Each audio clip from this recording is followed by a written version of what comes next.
사랑하신 아버지 하나님, 10월 2일 수요예배 하나님께 드리오니 이 온라인 예배를 통하여 영광 받아 주시옵소서. 저희 교회가 송인설 목사님, 협동 목사님으로 모시면서 세계 교회사를 함께 듣고 있습니다. 오늘 정통주의와 경건주의에 대한 이야기를 나눌 텐데, 하나님의 말씀 가운데서 교회가 바로 설 수 있도록, 우리 신앙의 위치가 정확히 설 수 있도록 좋은 시간 되게 하여 주시옵소서. 함께하는 모든 성도들 축복하시길 원합니다. 예수님의 이름으로 기도하옵나이다. 아멘. 사도신경.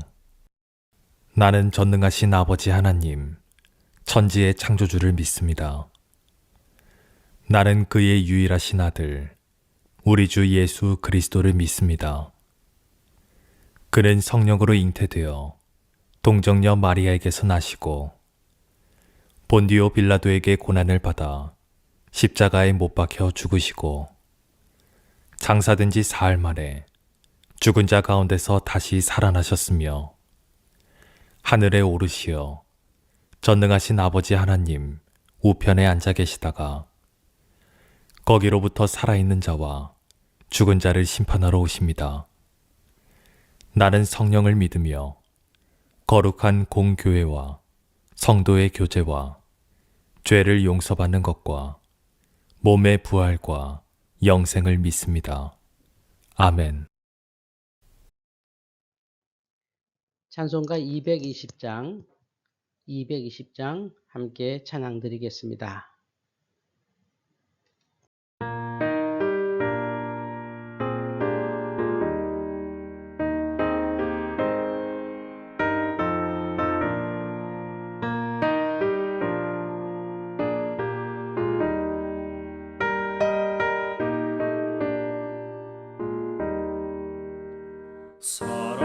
사랑하는 주님 앞에 형제자매 한자리에 그 신은혜 생각하며 즐거운 찬송 부르네. 내 주 예수 본을 받아 모든 사랑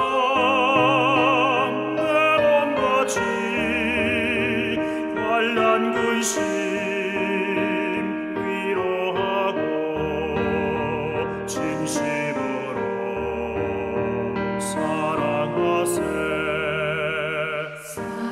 사랑하는 주님 앞에 온갖 충성 다 바쳐서 괴로우나 즐거우나 주님만 힘써서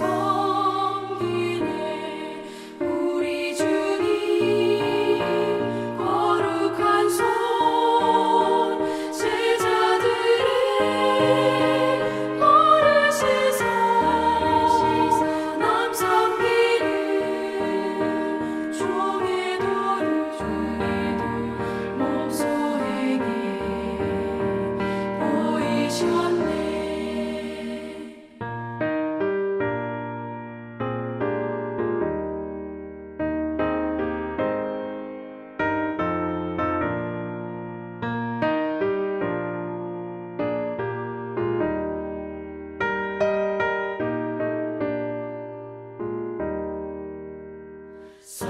사랑하는 주님 예수 같은 주로 섬기나니 한 피마다 한 몸이군 형제여 친구들이여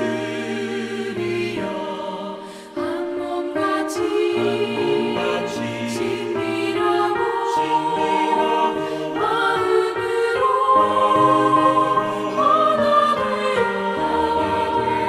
우리 주님 크신 뜻을 지성으로 준행하세.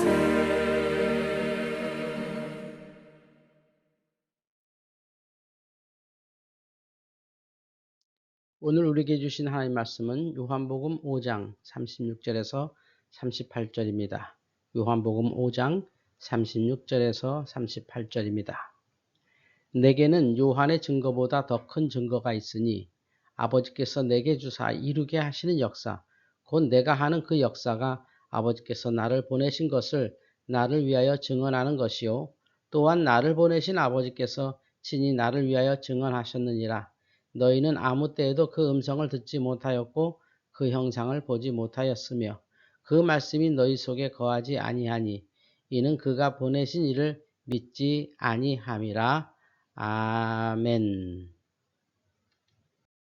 하나님의 선교의 관점에서 세계 교회사를 산책하는 여정에 오신 여러분을 환영합니다. 저는 송인설 교수입니다. 오늘은 8번째 시간으로 17세기 정통주의와 경건주의에 대해 살펴보겠습니다.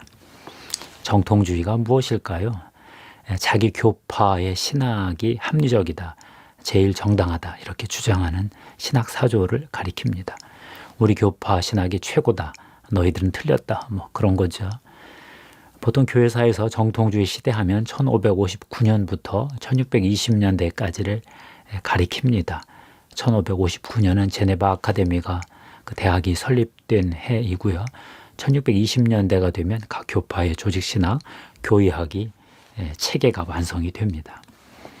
당시 상황을 보면 신성 로마 제국은 자꾸 그냥 기울고 각 나라별로 민족국가, 절대주의 국가들이 강해지는 거죠. 부르주아 시민 계급이 국왕을 밀어서 봉건 제후들을 밀어냈다, 그렇게 설명했습니다. 또 과학혁명, 이미 철학혁명이 이미 시작이 되었고요. 이런 엄청난 상황의 변화 속에서 교회가 아주 위기에 처했는데 오히려 로마 카톨릭 교회는 개혁에 성공해서 좀 좋았고요. 개신교 교파들이 정체화되면서 정체성 위기를 겪었습니다. 그 시대의 과제는 종교개혁은 자기들의 신학을 신학화하고 정리하고 제도화하는 게 큰 과제였고 카톨릭도 나름대로 자기들 정리하느라 여념이 없었습니다. 그 과정에서 카톨릭 교회는 트렌트 공의회라는 엄청난 개혁 공의회를 출범을 시켰습니다. 개신교 교회들도 자기 교파 신학을 신앙고백 컨페션으로 정리하는데 성공했습니다. 당시 또 청교도 운동이라고 하는 엄청난 운동이 있었고요. 침례교도 회중교회를 출범을 시켰고 이 시대에 가장 어려운 건 종교전쟁이었겠습니다. 30년 종교전쟁이라고 그래서 1218년부터 1248년까지 이 유럽 지역이 아주 초토화되었습니다. 사실은 종교의 이름으로 국가들끼리 세력 다툼을 한 거죠. 교회의 책임을 다 묻기에는 좀 억울한 면이 있습니다. 30년 동안 싸웠는데 승패가 나지 않았습니다. 베스트팔렌 평화협정을 맺고 종교 관용을 결정했습니다. 이것도 국왕들이 결정한 것이지 영주들이 결정한 것이지 교회가 결정한 것은 아니었습니다. 교회는 끝까지 싸우려고 했으니까요. 이 시대를 거치면서 교파 절대주의가 확립되었다 그럽니다. 정통주의 신학이 체계화되었다. 카톨릭 교회는 교황 지상권을 중심으로 해서 제도화에 다시 성공했고 개신교는 성경의 권위를 과도하게 강조하다가 성서주의, 비블리시즘에 빠졌다는 평가도 들었습니다. 정통주의 신학의 특징이 무엇일까요? 정통주의 신학은 개념을 논리적으로 추론하고 조직적으로 체계화시키는 면이 있습니다. 루터의 신학, 칼빈의 신학을 아리스토텔레스의 그 철학의 논리학을 이용해서 어떤 신학의 합리성, 논리성을 추구하는 거지요. 원래 복음은 역사적 사건 아니겠습니까? 성육신, 십자가, 부활, 승천, 성령 강림의 사건인데 그런 복음의 사건보다는 일반 원리, 3단 논법, 이런 방법론에 치중을 하는 것입니다. 제1원리에 근거해서 논리적 3단 논법적 추론을 전개하는 그런 신학을 했습니다. 논문 쓰는 거 비슷하죠. 신학의 주제별로 록기라고 하는 주제별로 체계화를 시켰습니다. 이게 조직신학인데요. 신학 서론은 성서론이고 신론, 인간론, 기독론, 구원론, 교회론, 종말론 이런 식의 어떤 조직신학적, 교회학적 어떤 주제별 논술을 한 것입니다. 성경은 구속사 순서로 되어 있는데 이제 정통주의 신학은 주제별로 철학적 어떤 개념별로 신학을 전개한 것입니다. 개신교 스콜라주의 신학이 이제 된 거죠. 제네바 아카데미를 중심으로 한 개신교 대학들도 생기고 대학 안에서 신학을 아주 정교하게 체계화시킨 것입니다. 각 교파별 정통주의 신학을 이제 보면요, 루터교부터 보겠습니다. 루터교회에 루터가 죽고 나니까 루터의 후계자 중에 멜랑이톤이 있었는데 그분은 약간 유화적이고 평화적이고 타협, 대화 이런 걸 좋아했어요. 그랬는데 정통 루터파, 순수 루터파가 멜랑이톤파들을 이제 막 공격하는 거죠.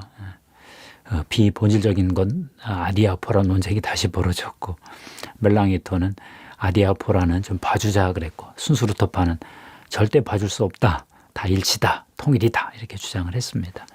결과적으로 루터 교회는 1577년에 일치신조라는 신앙 고백을 완성을 했어요. 1580년에 일치 문서를 출판을 해서 자기들의 신앙 고백을 묶은 거죠. 정통주의에 대한 반발도 있었습니다. 게오르그 칼릭스투스라는 분이 아우크스부르크 신앙 고백이 좋긴 좋다. 그렇지만 이거보다 더 중요한 본질적인 교리, 고백이 있다. 그것은 고대교회 첫 5세기 500년 동안 이루어졌던 기독교의 일치, 그거다. 니케아 공의회, 칼케돈 공의회, 삼위일체론, 양성론 이쪽이 더 중요하고 아우구스부르크 신앙 고백은 그 다음이다. 일치 신조는 그 다음이다. 이런 주장을 하니 정통파, 정통주의 쪽에서 싫어했겠죠. 장로교, 개혁파 정통주의도 마찬가지였습니다. 신앙 고백을 정리를 했는데 독일 개혁파에서는 1562년에 하이델베르크 교리문답이라고 하는 아주 탁월한 신앙 고백을 했고요. 1619년에는 네덜란드 개혁교회가 칼빈주의 5대 강령을 정리했는데 보통 노르트 신앙 고백이라고 하지요. 1648년이 되면 영국의 칼빈주의자들이 청교도 혁명을 일으키고 웨스트민스터 신앙 고백을 만들었죠. 장로교 신앙 고백 중에 제일 유명한 것이 웨스트민스터 신앙 고백이죠. 웨스트민스터 소요리 문답이라고. 이 중에 알미니우스주의자들의 항변서 1610년 항의서 이것이 좀 중요한데요. 아주 칼빈주의자들이 너무 하나님의 주권을 강조하고 인간의 책임을 무시한다 이렇게 느꼈던 것 같아요. 이들이 5가지 주장을 했습니다. 원주의는 인정하겠다. 그렇지만 인간의 자유의지가 없어진 건 아니다. 하나님의 예정은 조건적인 예지 예정이다. 예수 그리스도의 십자가는 모든 사람을 위해 죽은 보편적 속죄다. 하나님의 은총은 인간이 거부할 수 있다. 하나님 주신 은총을 잘못하면 상실할 수도 있다. 이런 인간의 자유의지에 초점을 둔 항변서를 제출을 했어요. 알미니우스주의자들이라고 하는데 이거에 대해서는 이제 칼빈주의, 깔뱅주의, 그 정통주의자들이 이제 모인 거죠. 화가 잔뜩 났습니다. 그래서 1219년에 도르트 회의에서 모여서 칼빈주의 5대 강령을 딱 정리를 했습니다. 보통 튤립 그러는데 T 하면은 전적 타락, 토탈 데프로버티, U 하면 무조건적 예정, unconditional predestination, L 하면 제한적 속죄, limited atonement, I 하면 불가항력적 은총해서 irresistible grace, P 하면 성도의 견인해서 perseverance of saints 이렇게 첫 글자를 따면 튤립 되거든요. 이렇게 정리를 해서 정통주의 신학을 방어를 한 거죠. 그런데 놀랍게도 신학적으로는 칼빈주의가 일관성이 있고 참 좋거든요. 하나님의 주권 위주로 쫙 통일시킬 수 있으니까 그랬는데 교회사에서는 이상하게도 알미니우스주의 쪽이 더 성공을 거두었습니다. 영국의 그 고교회 전통이라고 약간 카톨릭적인 그런 전통이 있었고요. 영국의 광교회주의라고 약간 자유주의 쪽 또 일일 같고, 미국에서 약간 이단적으로 간 삼위일체론 부정한 유니테리아니즘도 당연히 알미니우스주의로 갔고, 뭐 여기야 뭐 그렇다 치는데, 정통교회에서도 침례교회, 감리교회, 성결교회, 오순절교회 중심으로 알메니우스주의가 쫙 퍼졌습니다. 놀라운 일이죠. 알메니우스주의를 평가해 보면요, 알메니우스 자체만 보면 좀 문제가 많아요. 그런데 엄격한 칼빈주의, 좀 잘못될 수 있는 지나친 칼빈주의를 약간 억제하려는, 반발하려는 그런 좀 그런 측면은 있다, 이렇게 봅니다. 하나님의 사랑, 인간의 도덕적 책임, 성화의 부르심, 복음전도의 열정, 이런 성경의 가르침을 강조하려는 동기를 가지고 있어요. 그런데 이것을 강조하기 위해서 만들어낸 여러 가지 교리적인 보조 수단들이 좀 조금 문제가 있어요. 신학적으로 보면 좀 약간 약하다, 신학적 근거가 좀 약하다, 그럴 때가 있고요. 두 가지 모순을 그냥 화해시켜 놓지 않고 그냥 병렬시켜 놓은 점도 많고요. 또 알미니우스주의가 율법주의, 의지주의, 주의주의 같은 의도하지 않은 좀 그런 부정적 결과도 나왔습니다. 그런데 놀라운 것은 웨슬리입니다. 웨슬리는 복음주의적 알미니우스주의라는 평가를 했습니다. 알미니우스주의하고 칼빈주의를 아주 묘하게 복음 안에서 통합을 하는데 성공을 했죠. 그래서 하나님이 이들에게 복음주의 부흥운동을 일으킬 수 있었습니다. 칼빈주의, 알미니우스주의의 관계를 설명하면서 좀 어려운 신학적 해석을 해보려 합니다. 하나님 인간 관계에서 스펙트럼이 교회사에서 참 넓습니다. 하나님의 주권과 인간의 자유의지 사이의 관계인데요. 가장 극단에 펠라기우스주의가 있습니다. 자력구원, 창조와 계시의 은총만 주장하고 구원을 일으키는 효력적 은총은 부정하는 쪽인데요. 펠라기우스주의는 이단으로 몰렸죠. 제가 봐도 이단 맞습니다. 또 한쪽으로는 약간 숙명론적 은총주의가 있어요. 모든 것을 하나님의 은총, 주권이 다 알아서 하고 인간은 마치 나무나 돌 같은 존재처럼 취급하는, 모든 것이 하나님 다 정하는 거지 뭐, 인간이 뭐 구원 얻고 싶다고 구원 얻나, 뭐 이런 정도의, 이건 완전 숙명론적 또 이단이 있습니다. 정통교회는 그 사이에 있는데요. 오직 은총주의가 있어요. 어거스틴, 루터, 칼빈주의, 바르트. 오직 은총이 있고, 오직 은총 안에서 인간의 자유의지가 하나님으로부터 어떤 촉발되어서 믿음이라는 반응을 일으킬 수 있다. 믿음으로 반응할 수 있다. 뭐 이런 주의죠. 협력주의가 있습니다. 하나님의 은총과 인간의 자유의지의 협력으로 구원이 이루어진다는 신인 협력주의가 있는데요. 세미펠라기우스주의는 약간 인간이 먼저 시작하고 하나님이 도우시는 측면이 있고요. 그 다음 알미니우스주의는 하나님이 은총을 주시고 인간이 협력하는 그런 주장을 하지요. 토마스 아퀴나스도 이쪽이고요. 그랬는데 또 복음주의적인 웨슬리가 있습니다. 웨슬리는 신인 협력을 주장을 하지만 거의 오직 은총, 루터 칼빈하고 비슷하면서 하나님의 은총의 절대적인 주권을 주장하면서도 인간의 자유의지를 또 좀 부각시키는 그런 좀 애매한 측면이 있습니다. 이런 이야기를 하는 것은 하나님 인간의 관계의 문제, 이것이 교리적으로 선명하게 정리하기가 쉽지 않다, 이 얘기를 드리고 싶어서입니다. 우리가 고대교회 기독론에서 양성론 논쟁을 보았죠. 예수 그리스도의 한 인격 속에서 신성과 인성이 아주 역설적인 긴장의 관계를 갖고 있죠. 인간 언어로 설명이 안 되지요. 제가 볼 때 하나님의 주권과 인간의 자유의지도 그에 준하는 어떤 역설적 신비가 있는 것 같습니다. 신학으로 한쪽으로 이렇게 정리하기가 마땅치 않다, 이런 좀 부족하다, 이런 느낌이 좀 많이 듭니다.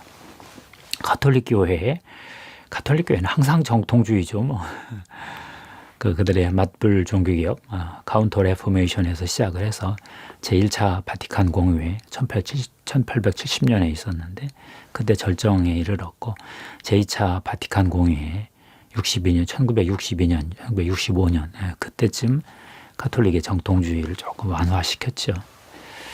가톨릭 교회는 교황권을 자꾸 강화하는 쪽입니다. 그렇죠. 그런데 교황권에 반대하는 각 민족국가 가톨릭 교회의 자유주장도 많았습니다. 또 가톨릭의 정통주의, 아퀴나스 신학에 반대하는 얀센주의, 정적주의 이런 어떤 신학 영성도 있었고요. 그 다음 중요한 게 이제 청교도 운동인데요. 영국의 칼빈주의자들의 개혁운동입니다.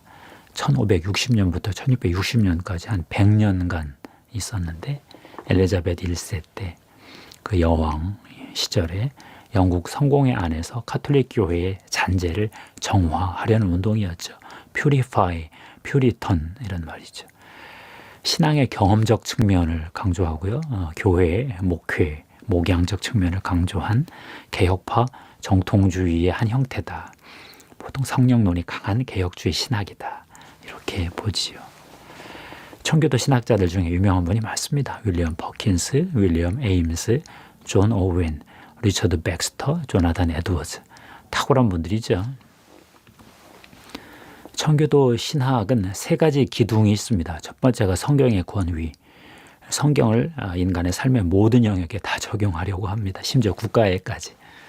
두 번째, 언약에 의해 택함 받은 하나님의 백성. 교회 성도들이 하나님과 언약을 맺었다는 뜻이고요. 그 다음에 세상에 대한 사명이 있다 그러는데 이것이 국가 언약입니다. 영국의 사명, 미국의 사명 뭐 이런 거죠. 성경 안에 개인과 교회와 사회, 국가의 삶의 질서를 세우기 위한 모든 지침이 다 들어있다. 이렇게 보면서 아주 극단적으로 성경 적용한 운동입니다.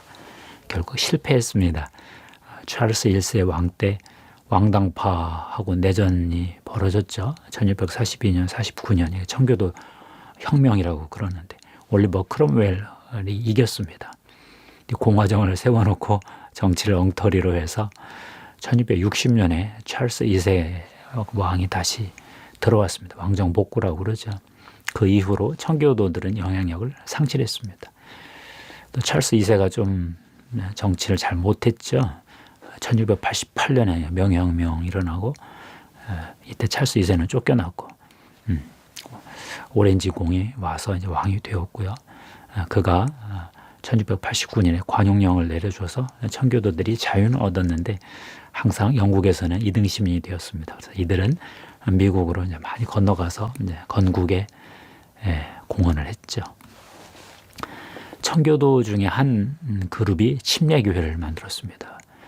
분리적 회중교회라고 그러는데 성인 세례를 중심으로 유아 세례를 안 받고 성인이 다시 침례를 받아서 그들로 하여금 자발적인 회중을 건설해서 교회와 국가가 분리된 자유교회를 만들었습니다. 퀘이커 교도들도 극단적인 과격한 청교도 분파였습니다. 이들은 성경보다는 내면의 양심의 어떤 빛, 어떤 굉장히 신비적인 영성을 가지고 있었어요. 조지 폭스, 퀘이커 교도들도 참 나름 대단한 것 같습니다. 이제 경건주의 공부를 좀 해야 되겠는데요. 17세기 정통주의 신학의 체계화된 답답한 신학을 깨트린 신학인데 자기들은 제2의 종교개혁을 일으키노라 그랬습니다. 필립 야콥 슈페너라고 하는 루터교회 그 목사가 1675년에 경건한 열망, 경건한 소원이라는 아주 중요한 책을 썼습니다. 경건주의 역사는 종교전쟁, 30년 종교전쟁을 배경으로 이해가 됩니다. 도덕적으로 타락하고 전쟁으로 엉망이 된 때에 뭔가 교회가 갱신할 필요성을 느꼈습니다. 슈페너 목사님이 자기 교회의 목사관으로 성도들의 일부 경건에 관심 있는 사람들을 불러 모아서 소그룹 모임을 시작을 했습니다. 경건의 모임. 성경 읽기하고 기도하고 주일 설교 토론하고 경건의 실천을 강조하는 운동을, 소그룹 운동을 벌인 것입니다. 1670년에 시작을 해서 1675년에 이 책을 써서 이 운동이 정식으로 출범을 하게 됐습니다. 너무 시대적으로 악하고 정부가 교회 간섭이 심하고 성직자들이 아주 세속적으로 살고 신학이 논쟁이나 일삼고 술 취하고 부도덕하고, 이 문제를 타결하기 위해서 슈페너 목사는 소그룹을 주장을 했습니다. 교회 안에 작은 교회 운동을 일으켜서 성공을 한 거죠. 6가지 개혁안을 제시했는데 성경 읽기, 평신도의 영적 제사장직 확립과 실천, 경건의 실천, 종교적 논쟁 금지 제한, 목회자 양성하는 교육, 순수한 신앙적 설교, 역동적인 설교 위주, 이런 신학에서 강조점이 옮겨간 것입니다. 신조에서 성경으로, 이신칭의 교리에서 중생과 성화 교리로, 교리와 지식보다는 경건한 삶으로. 이런 경건주의는 이제 할레 대학을 중심으로 또 경건주의 운동을 일으킨 아우구스트 프랑케 교수의 운동으로 이어졌고요. 프랑케의 교수의 할레 대학 경건주의는 대단했습니다. 인도의 덴마크령의 지겐벌크, 플리차우라는 선교사도 파송을 했고요. 18세기에 60명 이상의 선교사를 파송을 해서 개신교 선교운동의 어떤 효시가 되었습니다. 할레 미션이요, 또 이렇게 부르거든요. 진젠도르프 백작 이야기를 안 할 수가 없죠. 이분은 형제단 경건주의를 운동을 벌였는데요. 1727년 헤른후트에 모라비안이 형제단들을 이제 출범을 시켜가지고 이들과 함께 생활공동체, 군사공동체, 선교공동체를 만들었습니다. 300명의 피난민이 공동체 생활을 하면서 100명 이상의 선교사를 파송을 했지요. 이들이 나중에 웨슬리 회심에도 기여를 하고요. 복음주의 부운동이 일어나는데 굉장히 도움을 주었습니다. 오늘은 정통주의와 경건주의에 대해 살펴보았습니다. 정통주의는 종교개혁의 1차적 열매, 결실, 제도화였지요. 자기 교파와 교회 절대성을 주장을 했습니다. 그만큼 타 교파 교회는 무시했다는 거죠. 모든 교파와 교회가 각자 정통주의로 갔습니다. 그런데 그 내부에서도 좀 반발 운동이 있었다 했지요. 가톨릭 교회에서는 국가교회, 가톨릭교회 자율성, 얀센주의, 정적주의에 반발이 있었고, 루터교회에서는 게오르가 칼릭스투스의 어떤 반발이 있었고, 네덜란드 장로교회에서는 알미니우스주의에 반발이 있었다 했지요. 정통주의에 반발해서 경건주의 운동이 일어났고, 중생, 성화, 경건의 실천을 강조한 교회 내 소그룹 운동이었다. 경건주의로부터 이제 개인의 신자 개인, 그리스도인 개인이 이제 본격적으로 등장을 하기 시작했습니다. 경건주의와 함께 개신교는 이제 근대 시대로 진입하게 되는 건데요. 독일 경건주의, 슈페너, 프랑케, 진젠도르프 세 분의 연속적인 경건주의의 발전을 보았습니다. 이제 우리는 근대 교회의 전환점에 서 있는 것입니다. 하나님께 영광 돌립니다.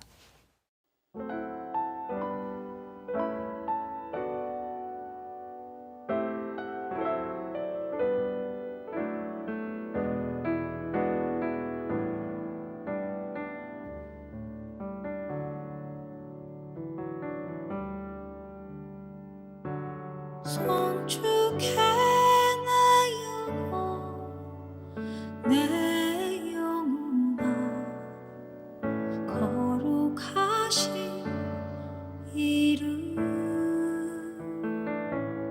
이전에 없었던 노래로 나 주님을 경배해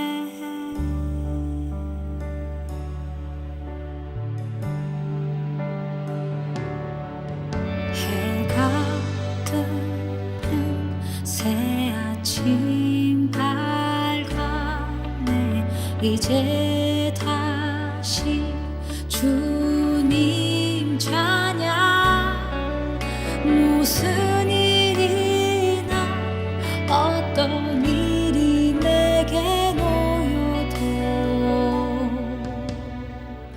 저녁이 올 때 나는 노래해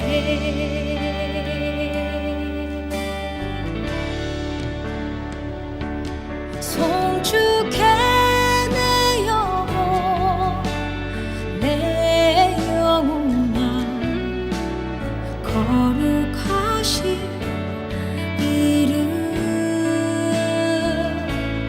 이전에 없었던 노래로 나 주님을 경배해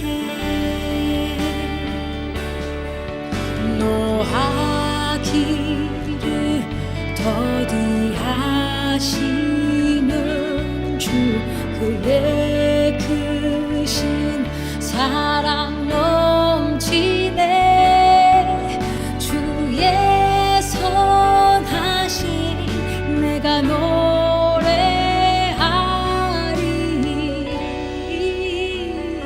수많은 이유로 나 노래해 곧 그날에 나의 힘 다하고 나의 삶의 여정 마칠 때 끝없는 찬양 나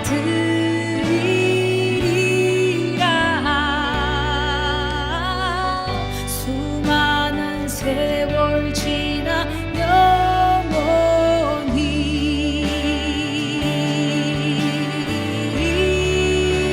영원히 송축해 내 영혼 내 영혼아 거룩하신 이름 이전에 없었던 노래로 나 주님을 경배해 송축해 내 영혼 내 영혼아 거룩하신 이름 이전에 없었던 노래로 나 주님을 경배해 나 주님을 경배해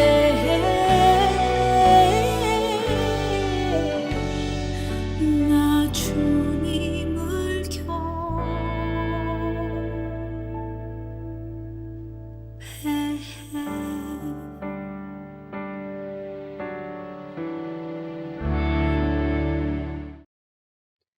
이제 주기도문으로 수요예배 마치겠습니다.